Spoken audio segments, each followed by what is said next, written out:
अच्छा बेटा या अच्छा पति। 15 घंटे का थकान भरा सफ़र कर चंचल अपने छोटे भाई समीर की शादी अटेंड कर 10 दिन बाद आज ही घर आई थी। अपने 3 साल के बेटे प्रिंस को सोफे पर बिठाकर अभी वो अपने कमरे में जा ही रही थी कि ममता जी ने उससे कहा, बहू अब फटाफट से खाना बना ले, तेरी दोनों नंदे ससुराल से आज आ रही हैं, तो जो भी बनाना उनकी पसंद का बनाना। मैंने ज़रूरत का सारा सामान भी मंगवा कर रख दिया है। अपने कमरे की तरफ जाती हुई चंचल के पैर तो वहीं ठिठक गए। मन ही मन सोचने लगी कि नंदों को भी पता था कि मैं 15 घंटे का सफ़र तय करके थकी हारी आ जाऊंगी। फिर आज आने की क्या सूझी, जबकि दोनों यहीं पास में ही रहती हैं और हर रविवार को यहाँ आ जाती हैं। इतने में बाहर ऑटो वाले को पैसा देकर उसका पति संजय भी अंदर आया और आकर सोफे पर पसर गया। उसे देखकर ममता जी बोली, अरे मेरा बेटा थक गया क्या? बहुत दूर है तेरा ससुराल तो। पता नहीं समधी समधन को क्या सूझी जो तेरी शादी के बाद इतनी दूर जाकर शिफ्ट हो गए। अगर मुझे पता होता तो मैं इतनी दूर तेरा ससुराल कभी न करती। अब माँ, इसमें हमारे बस की बात थोड़ी ना है। जहाँ पर बच्चों का काम होगा माता पिता वहाँ अपने आप ही शिफ्ट हो जाते हैं। फिर मम्मी जी पापा जी अकेले भी क्या करते यहाँ पर? संजय ने अपने सास ससुर का पक्ष रखते हुए कहा। ममता जी मुंह बनाती हुई चंचल की तरफ देखकर बोली, अब खड़ी खड़ी यहाँ क्या कर रही है? जा फटाफट से चाय बना कर ले आ। देख नहीं रही कि ये कितना थक गया है?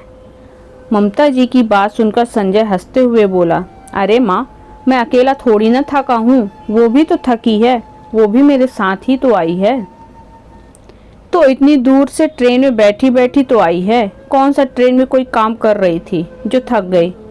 ममता जी चिढ़ती हुई बोली। चंचल ने अपने लगेज की तरफ देखा तो संजय ने कहा, तुम जाओ और चाय बना लो, तब तक मैं ये सारे बैग उठाकर कमरे में रख देता हूँ। उसकी बात सुनकर चंचल तो रसोई में चली गई। पीछे से संजय उठाकर बैग उठाकर कमरे में रखने लगा तो ममता जी बोली, अरे थोड़ा आराम कर ले, अभी अभी थका हुआ तो आया है, बैग उठाकर वो नहीं रख सकती क्या जो उसका काम तू कर रहा है? माँ, उसमें उसका काम और मेरा काम क्या है? इसमें मेरा भी तो सामान है, अगर मैं रख दूंगा तो काम जल्दी ही फ्री होगा। फिर सोच रहा हूँ कि बाहर से ही कुछ मंगा लेता हूँ, बहुत ज़ोर से भूख लग रही है। अब चंचल भी थक गई होगी तो क्या खाना बनाएगी? खाना क्यों मंगा रहा है? अभी तेरी दोनों बहनें मधु और मेघा भी तो आ रही हैं यहाँ पर, उन्हें क्या बाहर का खाना खिलाएगा? ममता जी की बात सुनते ही संजय जहाँ था वहीं रुक गया। क्या मेघा दी और मधु दी आ रही हैं? आज अचानक कैसे आ रही हैं? अब तुझे देखे हुए काफ़ी दिन हो गए थे तो इसलिए आ रही हैं। वो तो उनके बच्चों की परीक्षाएं चल रही हैं, छुट्टियां नहीं मिली, नहीं तो बच्चों को भी लेकर आती। बहुत दिन तो कहाँ हो गए माँ, अभी 5 दिन पहले यहाँ से गया था, तब तो दोनों ही मुझसे मिलकर गई थी। संजय ने धीरे से कहा, ये तो उनका प्यार है तेरे लिए जो वो तुझसे मिलने आना चाहती हैं, तो इसलिए बाहर से खाना मत मंगा, चुपचाप बहू को बोल दे कि उनकी पसंद की चीज़ बना दे। मेरी बेटियाँ कोई बाहर का आया हुआ खाना नहीं खाएंगी। पर माँ, चंचल भी तो थक चुकी है, 15 घंटे का सफ़र कुछ कम नहीं होता है। ऊपर से 3 साल का बेटा है, ट्रेन में कितना परेशान कर दिया उसने। एक बच्चे में ही थक गया तुम लोग। मैं तो तुम तीनों को लेकर के जाती थी तुम्हारे ननिहाल। माँ, वो 15 घंटे का रास्ता नहीं था, लेकिन 1 घंटे तो ट्रेन में सफ़र करती ही थी ना। तब तो मेरी मदद के लिए कोई नहीं आता था, वो भी 3-3 बच्चों के साथ। माँ, आपको क्या किया वो आप जानो, आपकी सास ने आपके साथ क्या क्या किया आप जानती हो, लेकिन आपके साथ जो हुआ उसे बहू पर थोपना तो गलत है ना। भला उसका बदला बहू से क्यों? तेरे पापा ने कभी पलटकर जवाब नहीं दिया तेरी दादी को, जो तू अपनी पत्नी के लिए मेरे सामने हो जाता है। माँ, पापा और मुझ में फ़र्क है, आप हर चीज़ में कंपेयर क्यों करते रहते हो? मेघादी और मधुदी आ रही हैं तो उन्हें भूखा तो वापस नहीं भेजूंगा, लेकिन हाँ, खाना मैं बाहर से ही मंगा रहा हूँ। चंचल भी थक चुकी है, उसे भी आराम चाहिए। अभी तो काम पर लगा दोगे, फिर बीमार पड़ गई तो 2-3 दिन तक घर का काम खुद करोगे। उससे बेहतर है खाना बाहर से ही मंगा लें। कहकर संजय ने खाना बाहर से ही ऑर्डर कर दिया। ये देखकर ममता जी तिल मिलाकर रह गई। खैर, थोड़ी देर बाद अभी तीनों बैठकर चाय ही पी रहे थे कि मेघा और मधु भी आ गई। उन्हें देखकर अम्मा जी बहुत खुश हुई। अभी वो लोग बैठकर हालचाल ही पूछ रही थी कि इतने में डिलीवरी बॉय खाना देने आ गया। संजय ने जाकर खाना लिया और पेमेंट करके आ गया। ये देखकर मधु और मेघा ने ममता जी की तरफ इशारा करके पूछा कि क्या बात है, खाना बाहर से क्यों मंगाया है? भैया, आजकल की बहुओं को जोर आता है नंदों के लिए खाना बनाने में, इसलिए बाहर से खाना आया है। ममता जी भी धीरे से बोली, पर यह बात चंचल को सुनाई दे गई। पर वो कुछ न बोली, बस उठकर रसोई में आ गई, क्योंकि वो जरा सा बोलेगी तो ममता जी 10 बातें सुनाएंगी। और इस बार तो 2 नंदे भी साथ बैठी हुई हैं। संजय और चंचल ने मिलकर खाना निकाला और सब लोग साथ ही खाना खाने बैठ गए। इतने में मेघा बोली, कुछ भी कहो चंचल, तुम बड़ी भाग्यवान हो जो तुम्हें ऐसा ससुराल मिला है।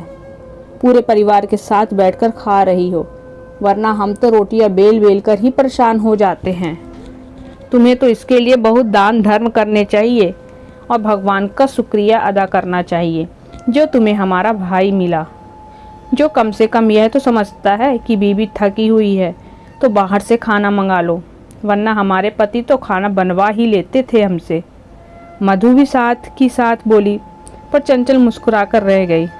अरे वो तो मेरी दोनों बेटियां एक ही घर में हैं जो हिल मिलकर काम कर लेती हैं, नहीं तो इतना बड़ा परिवार है, कोई और होती तो बहुत बुरी हालत हो जाती। पर माँ, कुछ भी कहो, ये तो इन दोनों की किस्मत इतनी अच्छी है। इनकी सासू माँ बराबर इनके साथ रसोई में लगी रहती है खाना बनाने के लिए, और क्या शानदार खाना बनाती है। इनकी दोनों नंदे भी कोई भी काम हो भाग भाग कर काम संभालती हैं। संजय ने कहा तो ममता जी तुनकते हुए बोली, क्यों, तेरी बहनों ने क्या तेरी शादी में भाग भाग कर काम नहीं किया था? तो अम्मा, मैं कहाँ इनकी बुराई कर रहा हूँ, मैं तो बता रहा हूँ कि उनके परिवार वाले भी काफ़ी मिलजुल कर काम करते हैं। थोड़ी देर खाना खा लेने के बाद सब लोग बैठे तो मेघा ने कहा, अरे चंचल, तुम्हें तो बहुत सारी विदाई मिली होगी, आखिर तुम तो इकलौती बहन हो, जरा हमें भी विदाई दिखाओ तो सही। तभी मधु भी बोली, हाँ हाँ, हम तो आज इसीलिए आए हैं कि हम भी तो देखें आखिर हमारी भाभी को अपने मायके से क्या क्या मिला है। जब दोनों ने कहा तो चंचल उन्हें अपने साथ ही कमरे में ले गई। पूरा परिवार वहीं बेडरूम में ही बैठ गया। तब चंचल ने विदाई वाले बैग खोलकर दिखाए। सचमुच बहुत सुंदर सुंदर साड़ियाँ थीं। अरे वाह, ये तो कितनी शानदार साड़ी है, इस पर तो एम्ब्रॉयडरी वर्क किया हुआ है, लगता है हाथों से किया है ना मेघा? मेघा ने पूछा तो चंचल बोली, हाँ दीदी, ये माँ ने स्पेशली कहकर मेरे लिए बनवाई थी, बहुत महंगी पड़ी है। अरे तो हाथ की कारीगरी तो वैसी भी महंगी ही पड़ती है, मुझे तो ये साड़ी बहुत ही पसंद आई। बीच में ही मधु भी बोल पड़ी। उसकी बात सुनकर चंचल मुस्कुरा दी, लेकिन तभी ममता जी बोली, अरे मधु, तुझे ये साड़ी चाहिए तो तू रख ले, भाभी होने के नाते चंचल तुझे तो दे ही सकती है। ममता जी की बात सुनते ही चंचल के चेहरे पे मुस्कुराहट ही गायब हो गई। लेकिन संजय बीच में ही बोल पड़ा, दीदी, आप लोगों को ऐसी साड़ी चाहिए तो मैं बनवा दूंगा। इस बार रक्षाबंधन पर मेरी तरफ से ऐसी ही साड़ियाँ आप दोनों के लिए। अरे क्यों बेवजह खर्चा कर रहा है, जब साड़ी है तो यही दे दे। पर माँ, ये साड़ी तो चंचल की मम्मी ने उसे दिलवाई है, इसे हम कैसे ले सकते हैं? मधु ने कहा। हाँ माँ, दीदी सही तो कह रही हैं। संजय ने मधु का समर्थन किया। क्यों नहीं ले सकते? भाभी की चीज पर तो नंद का भी हक होता है। तेरी दादी तो सीधा हुक्म करती थी देने के लिए, और तेरे पापा तो मेरी चीज दिलवा भी देते थे अपनी बहनों को, और तू पता नहीं कौन सी दुनिया से आया है जो देने से ही इनकार कर देता है। पर एक अच्छे बेटे की तरह तेरे पापा ने कभी इनकार नहीं किया अपनी माँ को और बहनों को। माँ, आपके सामने अच्छा बेटा बनने के चक्कर में मैं अपनी पत्नी के साथ गलत नहीं कर सकता। अभी तो तुम अपने सामने अपनी मनमानी कर लोगी, लेकिन आने वाले वक्त में उनका मायका बंद करवा दोगी। कड़वा बोल रहा हूँ लेकिन सच बोल रहा हूँ। आज तुम अपनी कौन सी ननंद को घर पर बुला लेती हो, सच सच बताओ। संजय की बात का ममता जी बुरा मानते हुए बोली, सही बात है, बीबी के सामने बहनों को कौन पूछता है। आज तू मेरे सामने ही ये कह रहा है तो कल को तो पूछेगा भी नहीं अपनी बहन को। माँ, तुम छोटी सी बात को कहाँ से कहाँ लेकर जा रही हो। ये छोटी छोटी बातें ही तो हैं जो मायका बिगाड़ने का काम करती हैं। वैसे संजय ने गलत नहीं कहा है, हमें हमारी दोनों बुआ जी से मिले हुए भी काफ़ी टाइम हो चुका है। सिर्फ इसी कारण कि उन्होंने तुम्हारे साथ ऐसा किया और तुमने उनका मायके का रास्ता बंद कर दिया। अपनी बेटियों को संजय के पक्ष में बोलता देखकर ममता जी तो मुंह फुलाकर कमरे से निकल गई।